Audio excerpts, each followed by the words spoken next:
Hello, friends. My name is Adrian, and I'm joined by Jerry. And this week we are covering Disintegration by The Cure. What do you know about this album? When I heard it came out, I asked my mom to take me to Kmart, and we went there and I bought the cassette tape. I was so excited, and I listened to it. I think I was 13 years old, 1989 when this came out. 2 albums in my childhood I listened to cover to cover, back to back, no interruptions, just listened to it. One was Dark Side of the Moon, the other one was Disintegration. I think I've only ever listened to Head on the Door, but I don't really remember it, so this is completely new territory for me. I've never listened to this before. When we mentioned we were going to do this album sometime in the distant future when we just started, I was nervous because I wasn't sure you were going to like it. I thought you might find it boring or slow, so we'll see. I'm eager. I mean, I've heard tons about this album. Like, everyone loves it. And growing up, my siblings made fun of me. They made fun of me so hard for listening to this stuff. I also know that this record was voted by our people on Patreon. It was the second poll winner for July. So this one came through. I know you were pulling hard for it. I was pulling hard for it because I know it was a matter of time before we did this one. And as always, full version is on our Patreon. We're grateful for our support over there. Thank you. But yeah, lots of fun stuff over there. Our monthly playlist for August will be out next week, the time of this video coming out. So those are always fun. Okay, we'll get into it. Track 1 is Plainsong.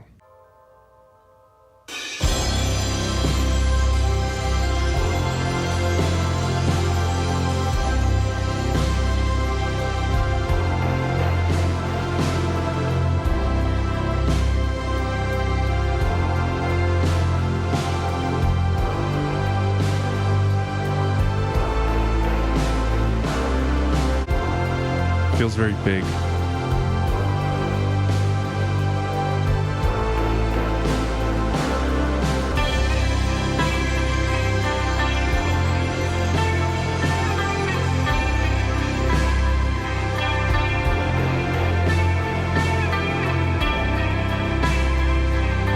Always loved the guitar work on this album, on all the albums. Yeah, I really like this tone.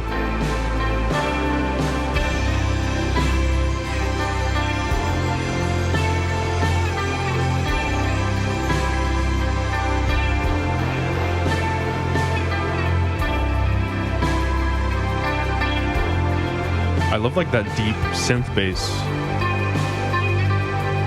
It's like so big. And the drums are just so good. Yeah.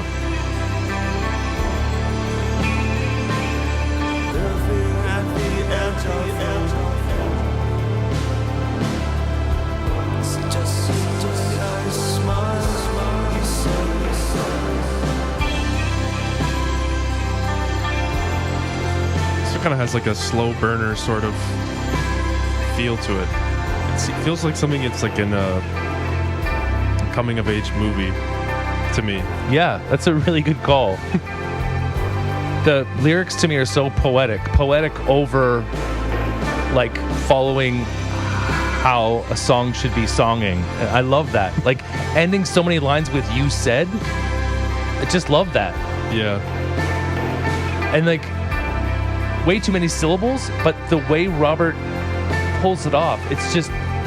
There's also like a nice delay on his vocals too. That just like, I don't know, it just adds to the atmosphere of the whole thing. And this guitar line is like super nostalgic. It feels. You also have like the chimes that come in every once in a while. I wonder if it felt nostalgic in 89 or if it felt forward in 89. Yeah, that's a good question. Do you remember?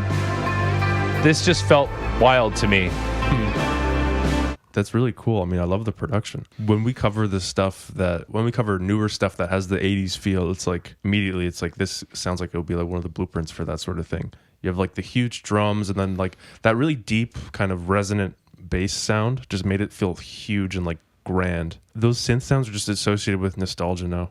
I mean, I'm not even from the 80s, but like it has that feel on the guitar lead, the kind of delay on his vocals gives it that kind of like wistful feeling. And even like the lyrics, he's like recounting like a memory he has with someone. So it just has that kind of nostalgic, kind of moody feel. For me, when I picture the music, it's blackness, dark, like in a rainy day or in a cave or something. It's just so dark to me and sad, but beautiful. I totally get the rainy vibes. Like Apple has like the animated artwork, and like before we put it on the big screen there was like the droplets, and I was like that, and listening I'm like, yeah, I could totally see that. Interesting side note, the time I listened to this whole album cover to cover was in a car parked in a parking lot, and it was raining like crazy, and there was lightning. And Seems perfect. it was just a great listen. Well, we can go on to track 2, which is Pictures of You.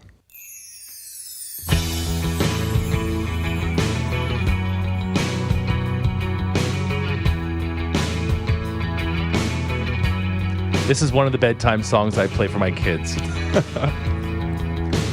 on acoustic. This guitar tone is instantly recognizable too. We even got some of this tone on the Olivia Rodrigo record. It's cool. Another good guitar is going to come in soon. That's going to just...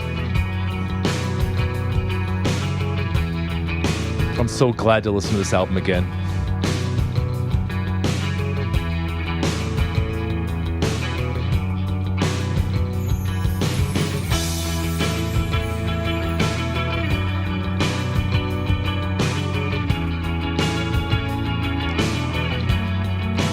Is this guitar tone like a British sort of?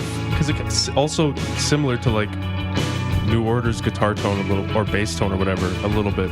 It's like a British. I think it's cool. an 80s thing. Yeah, totally.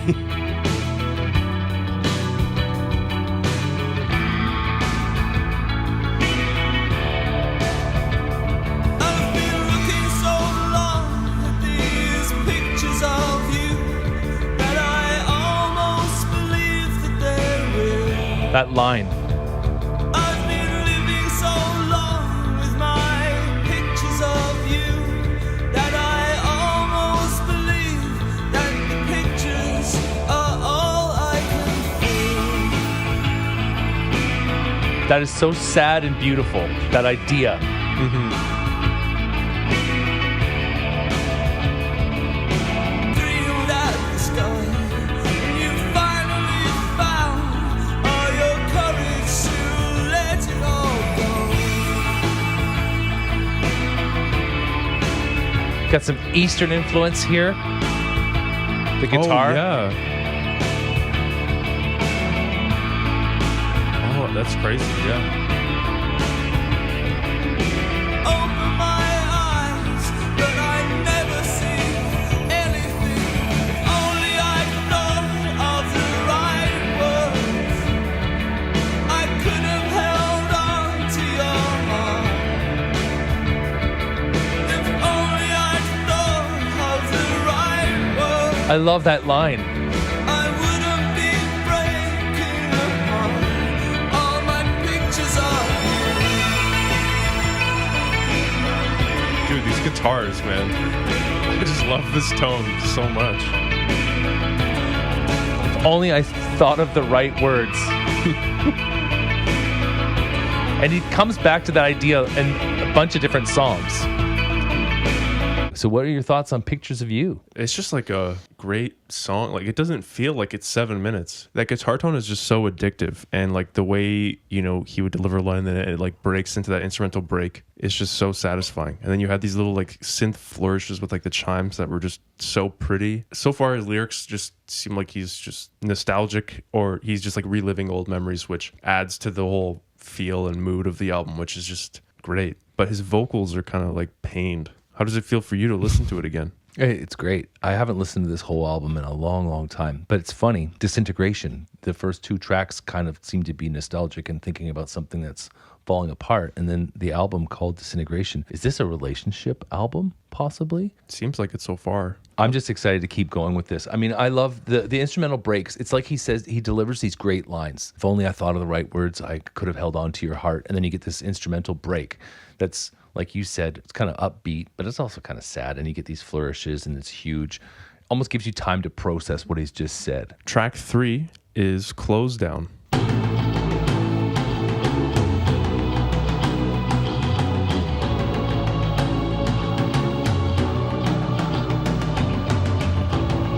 Really, Tom. Yeah. Totally. It's beautiful. And then that subtle synth.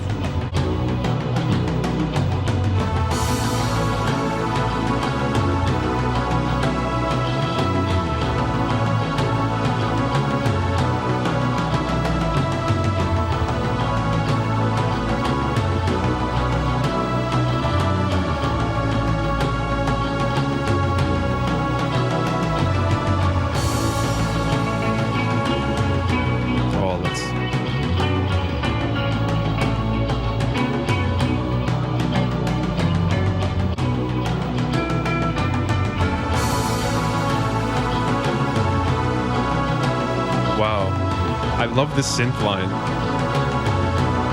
and the tone of it too.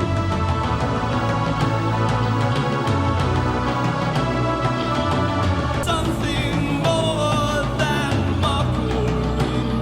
If only I could fill my heart with love.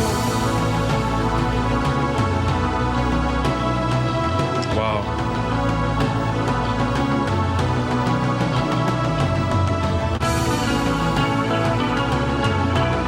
I think this was my favorite so far. This is incredible. I'm getting chills. Wow.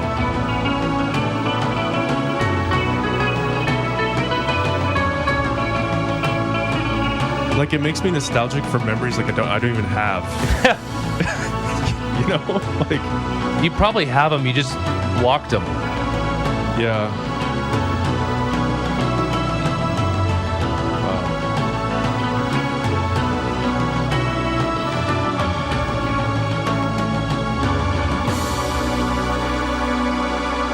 I could listen to just the instrumental for like however long. Like I do not care that it takes like 2 minutes for him to sing.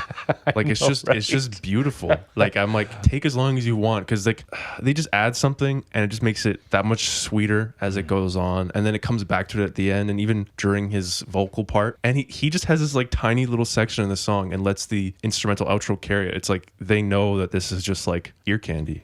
Like the entire time. It's just so beautiful and so well done.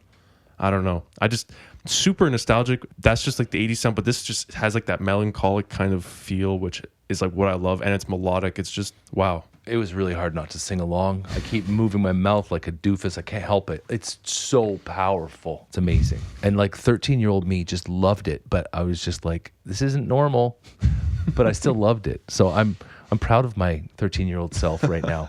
We have track 4, which is Lovesong.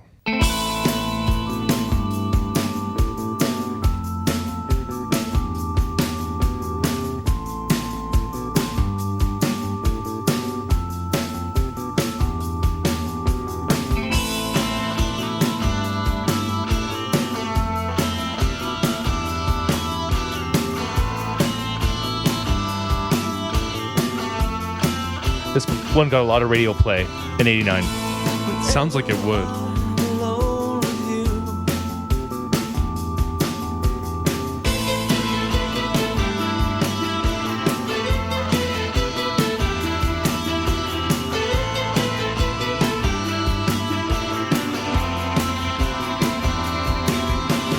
Ever alone with you. Also the bass line. Make me feel like It's approaching filthy.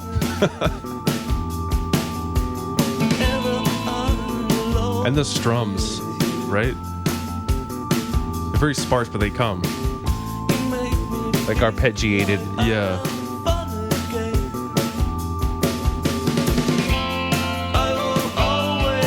The synth there. And this one too. Holy shit.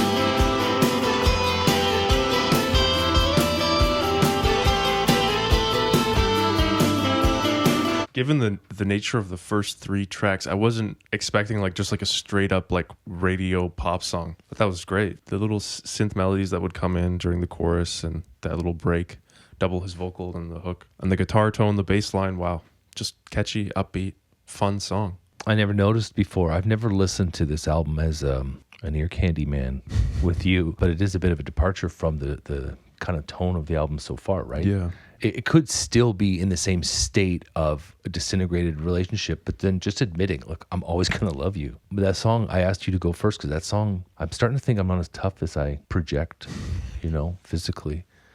Because I just feel like emotional and stuff. I think adding the context of like a failed relationship makes it like pretty devastating. We can go on to track 5, which is Last Dance. Here the drums feel a little bit more Kit. No, maybe not. I love how much like reverb in there. Like it sounds like they're playing in like a Cave? Amphitheater? Yeah.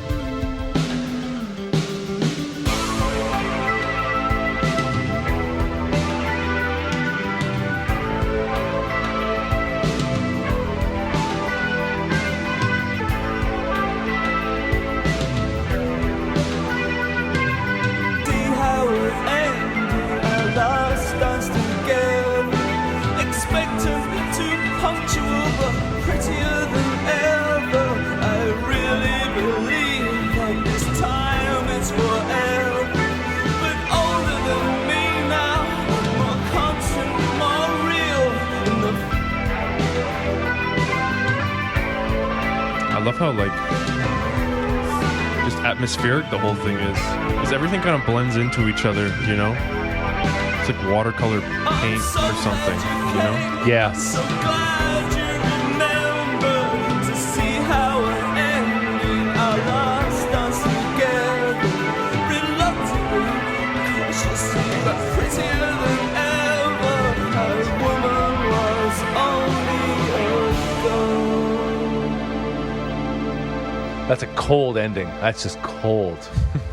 Even if we drink, I don't think that we'll kiss in the way that we did when the woman was only a girl. So something about them aging together and just growing apart and realizing it and going, it's not there. Because I think the excitement of an early relationship, there's that anticipation. And then as things happen, you kind of look back and you're like, oh, it didn't go where at my age in life, I'm looking back on my choices and I'm thinking, oh, it didn't go the way I was planning. And you just have this moment of grief and then you move on and try the next thing, you know? Mm-hmm. That song was so pretty. But with that music, it's like an oppressive, deep weight, like swimming at the bottom of a pool and all that water above you pushing down. It's almost like that kind of feeling. It's executed so beautifully. I forgot how emotional. Maybe I wasn't as emotional as a kid when I listened to it.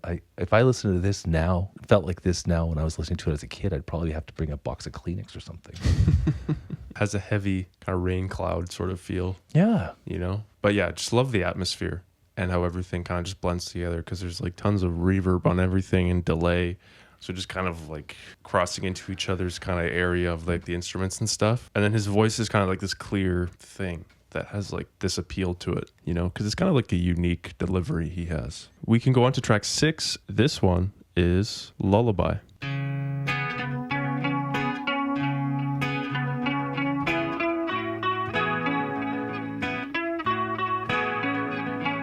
Love the guitar. Mm-hmm.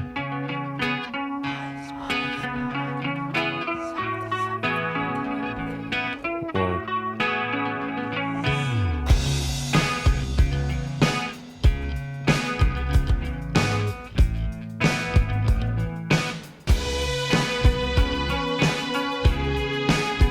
Wow.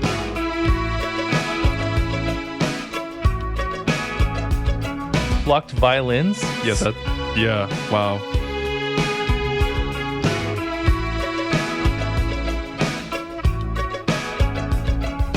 Candy strawberries, the Spider-Man comes softly through the shadow of the evening sun. Something like I love his delivery in this song.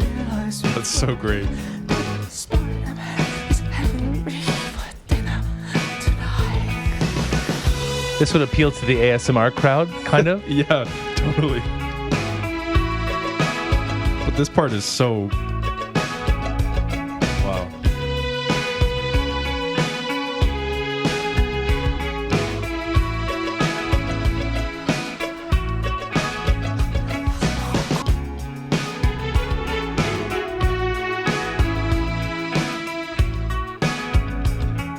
He looks like the Spider-Man on the cover. That look.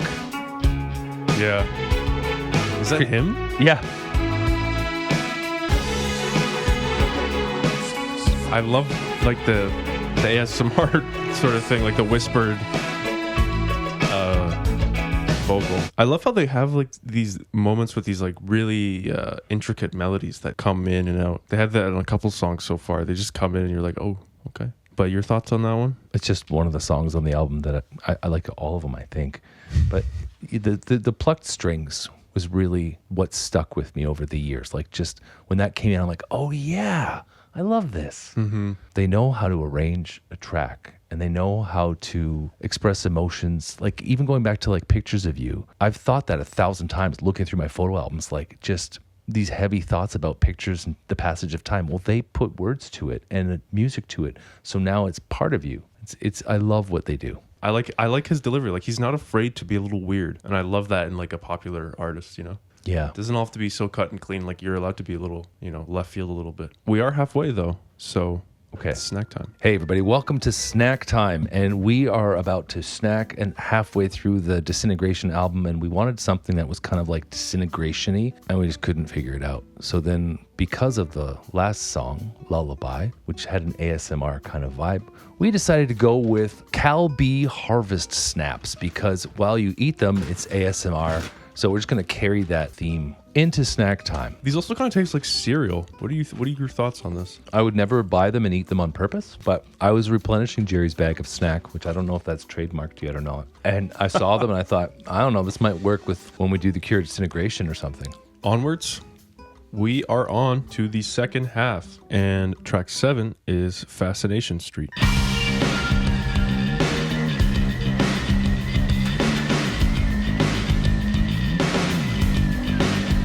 The bass is so strong in this one.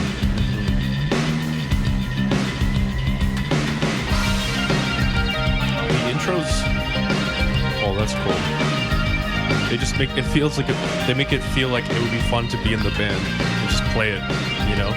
It's just satisfying.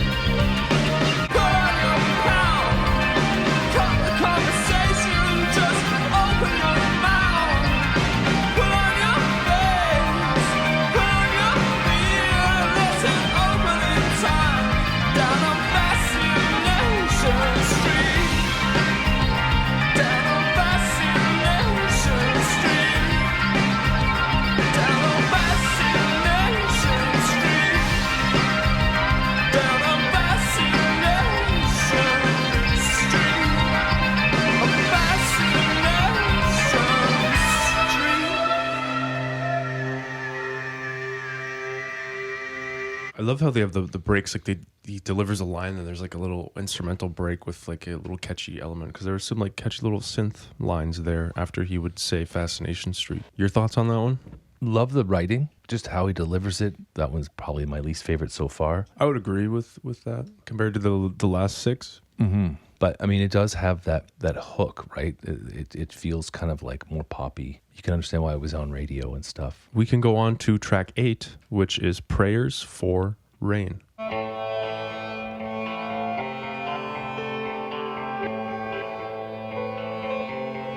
Hear that piano? Oh, it's like kind of reversed a little bit. That's right. I think you might be right. Never picked that up before.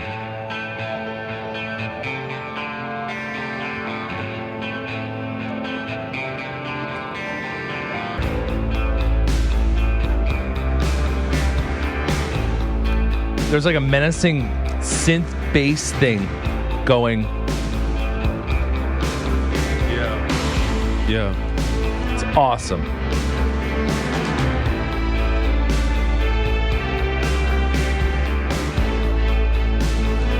The drums feel uniform through all the songs. That snare, that kick.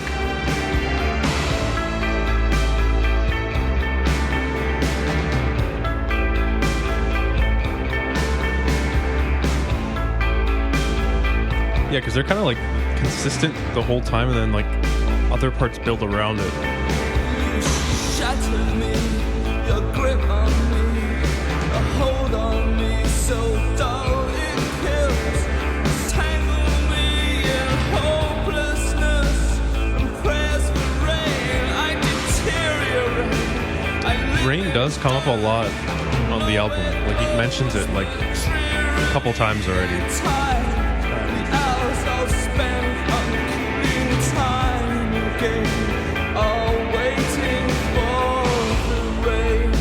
Because rain brings new life, new growth, change. But also like, because we were talking about like listening to it in the rain in kind of like a sad sort of way.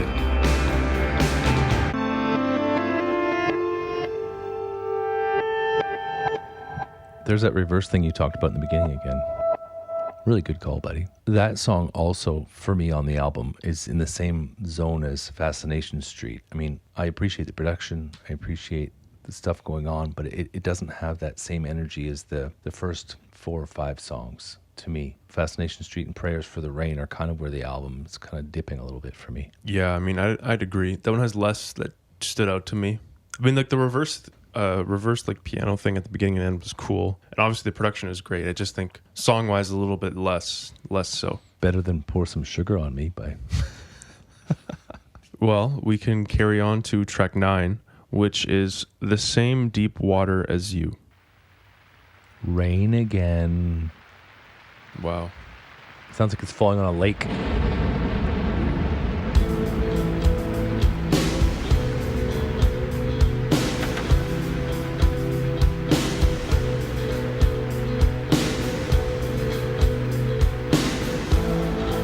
Yeah, it really does add to the atmosphere.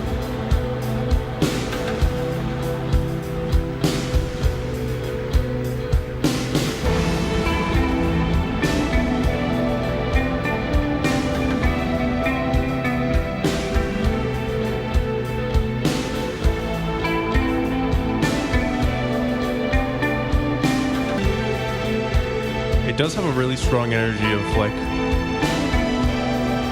post breakup in the UK, gray, rainy day, and you're like on a bus or something listening to it. Kiss me goodbye. This is where I listen to it on the bus on the way to school. Bow your head and join with me.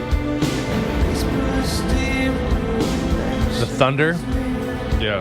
Strangers twist upon your lips. I do love the guitar work. Throughout the whole thing, I mean, the little spaces with the guitar coming in were the highlights for me, I think. Just very dark track. Moody. Yeah. It's great album art though. I love the design on there. I've never actually placed it. Probably spent 20, 30 hours looking at it as a child. Never actually tried to identify what any of those things are. Weird. Yeah. That was probably one of the first ones where I'm like, it didn't need to be that long. Because a lot of them, like, it's justified. That one I felt like maybe, it kind of felt like it was kind of like the same thing throughout. And kind of came to like the similar, I mean, the breaks of the guitar were really nice. And the guitar's really pretty, but it was kind of the same thing each time. I didn't have the same justification as why that was 9 minutes. It could have been done even in like 6 or something. That was 9 minutes? That was 9 minutes. But I mean, all of it's still really pretty. The production, the rain sounds really nice, added to the atmosphere. And I don't think that's due to TikTok brain. I just think like there's like one idea in that song and they executed it within the first 5 minutes. I agree with, I felt like that was a long song. I liked it better than the 2 that preceded it. Yeah, I'd agree. But I don't think it's up to where it was before Fascination Street. Like the first half of the album so far was like crazy strong. I agree. And then after break, it's been Yeah, no, for sure. Like the first 6, I was like, damn, 6 for 6. I could totally see myself listening to that song on like a bus on a gloomy day. Totally. Yeah, 100%. All 9 minutes. We're on to track 10, which is the title track, Disintegration.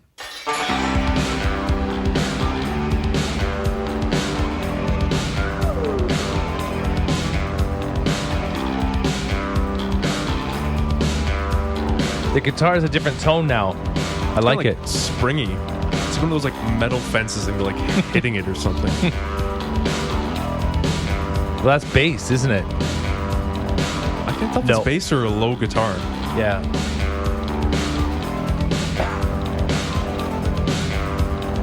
Running quickly, streams of green, bit by bit, starts just let go.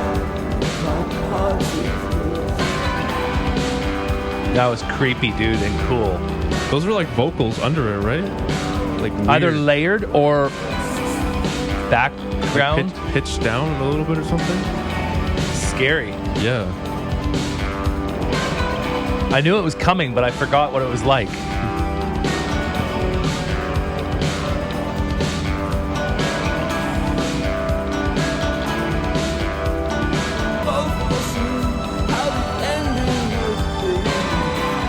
Such a clean synth. So pretty. So pure.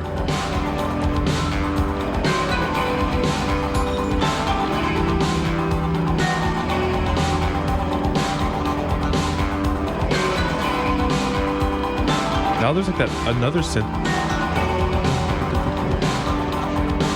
That's cool. That's fun. It almost sounds like it's his fault that the relationship came to an end, according to that last verse. So it's all come back round to breaking apart again, breaking apart like a made of glass again, making it up behind my back again, holding my breath for the fear of sleep again.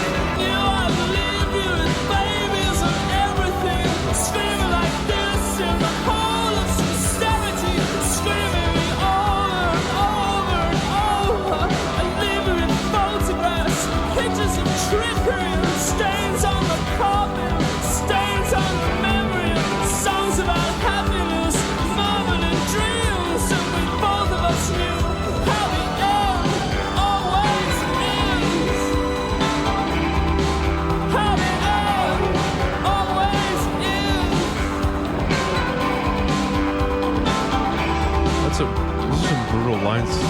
I leave you with photos of trickery, murmured dreams. Leave you with babies. Stains in the carpet, stains in the scenery. Yeah. Wow. And they both knew how it would end. It seems. Wow. That stabby synth you called out by the end there, man, it got crazy. Yeah. And there was some delay on it. Yeah. It kept growing. Whew. That one picked up the steam again for me. Yeah, totally. That was a good track. Yeah, the creepy layering of vocals or background singers or whatever the heck was happening, but it was scary. Yeah, that was cool. Mm-hmm. Kind of, you don't really hear that kind of vocal manipulation, at least from my experience in a lot of 80s songs, like where it sounds like something that you would do now. That's like really easy to do now. It kind of just progressively got worse in terms of like the lyrics and like this, like the last set of lines was kind of hard stuff, you know, when a relationship ends. That's yeah. Very confessional. There's no self-glaze there. And then you think, what's going on in the last couple of years of your life to make you write this? Wow. Well, we're on to track 11, which is Homesick.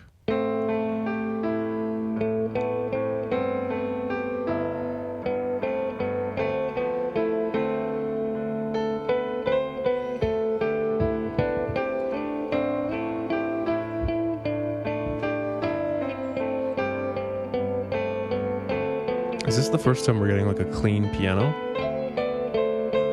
Sounds like it. The guitar, too, is extra clean. Mm-hmm.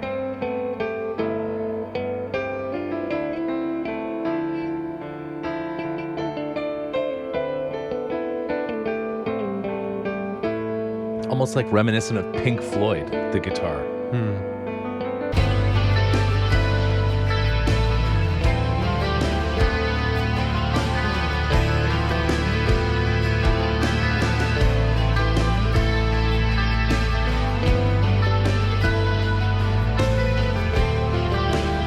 It's a long intro too, but I didn't notice until I looked up.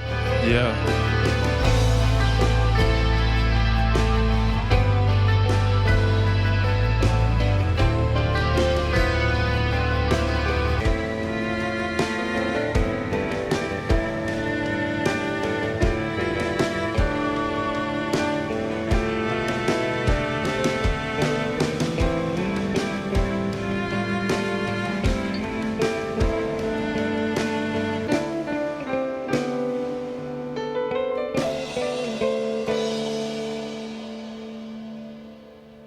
So the track before, or two previous, was kind of talking about all the stuff that happened to make things go so bad. And then this song sounds to me like a divorce. Just one more and I'll walk away. The win you had means nothing today. Like it almost sounds like the divorce went through and he can't be there anymore. And he's homesick, or homesick. But he might be just sick of being in that place and he can't be there anymore, so he's gone. To me, it just sounded like the whole song was just like the day after the divorce papers were signed, and now they have to do what they do. That's what I would think that song was about. Emotionally tough song. The violin at the end almost sounded like Like when you're crying and then you're trying to get your air, but you're staggering. There was like the violin did that, and I was like, whoa, I think that's crying. The musicality of it fed the whole vibe. It was so well put together, really slow, really sad. Yeah, I like that it was like kind of a slightly different palette from the rest, you know, because you kind of had the piano that was kind of there throughout. I think we've had like flashes of piano here and there. I don't think it ever sounded as clean as it did in this song. And you even have some acoustic. So kind of just like a different, slightly different tone. I mean, still sad and somber. And okay, we can go on to the final one. This one's track 12 and it's called Untitled. Accordion?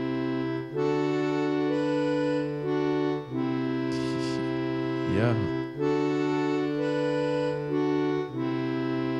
But I'm like, is this like a synth?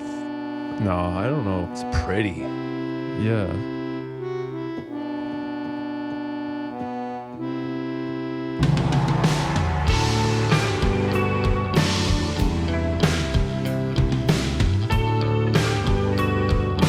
Beautiful opening. Yeah.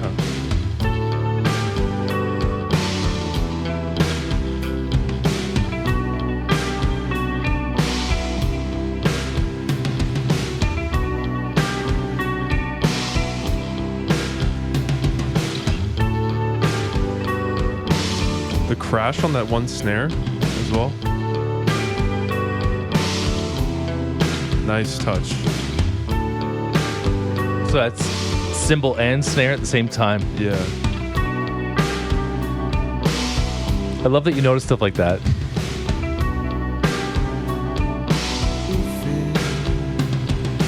Never quite said what I wanted to say. What a line. Never quite managed the words to explain to you. Yeah, he talks about it again. Quite knew how to If I have the words or whatever the line was earlier. now the time has gone. Another time undone.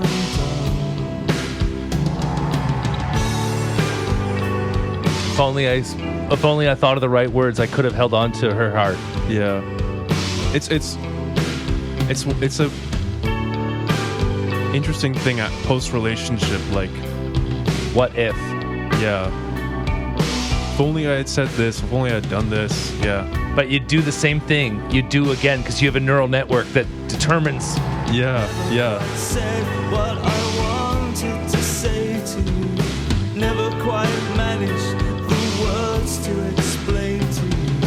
Never quite knew how to make them believable. Now the time has gone. Another time undone.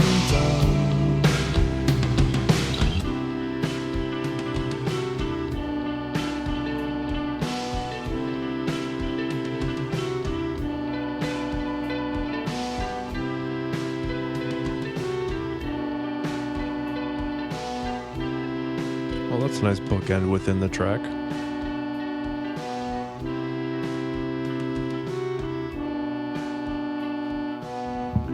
But it's like a dirge almost. Yeah, I was just gonna say funeral, like. What a way to end the album. I've felt that way so many times. Thinking back and ruminating over something that's gone. And then like we had said during the song, like, if only I did this, if only I did that, things could be different. I think pain and loss and change are central to our existence as humans. And then finding people who are able to weather that change with you while you're changing is really, really tough because they're changing. So I'm experiencing it with my children. I'm experiencing it with my friends. I'm experiencing it with my wife, like my family. Just I'm changing. They're changing. Can we be as vulnerable, say, as a Robert Smith or any of the other members who wrote these lyrics, is vulnerable just to say what it is that's going on so that the other people can say, oh, okay, that's, instead of masking it behind things. The only two tracks that didn't feel genuine to me were like Fascination Street and Prayers for the Rain. The other ones really revealed stuff to me, whereas like Fascination Street was like, huh. And I think that's why they kind of like were like a little bump in the arrangement of tracks. Take those 2 tracks out, and I think you have almost an S-class album, probably an S-class. But with them in, it's like, to me, the album's probably like an A-, but this ending track was probably one of the most beautiful ones on the album. Homesick and Untitled were just floored me. How about you, man? What was your favorite track on the album, you think? I think Closedown. That was so pretty, eh? Yeah, that was phenomenal. The energy of it? Yeah, that was awesome. I love that track. I think so too. I think that is the best track on the album. I love like just the sound of the whole album, like the guitar work, how much space there is with the drums. Like they just sound huge, which is typical of the 80s, but it just works well with the guitar tone and like the synth stuff, and like these little, whether it's like a noodly guitar or some synth little melodic little thing they play, is they have a knack for that comes like in these songs that are just like these little catchy. They kind of serve as refrains in all the songs. Like he'll like deliver a line, then it'll be like a little refrain with some instrument playing some catchy little melody. And yeah, like I said, like the atmosphere of the whole thing, it's like all the parts kind of like bleed into each other, so it just kind of forms this like cloud that you can still pick out parts if you really listen, but it kind of just like blends into one. But his voice is like when his voice doesn't have like the delay like it did on some tracks, it kind of like stands out as like this like clear thing. Lots of variety. I did think it like kind of fell off a little bit in the second half for me, but picked up after like track 10. If it was like the first 6 tracks, yeah, like cut out like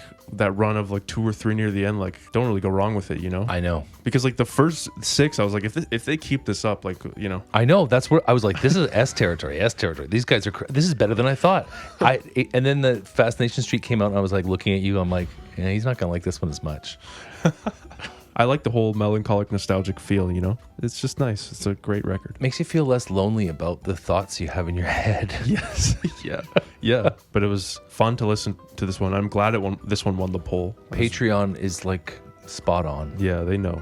Given that this is the last episode for July, I have to give a special shout out to our executive producers over on Patreon. So that is Joan, Tom, Brian, Jacob, Gundras, Ethan, the Milo G99, and Celestia.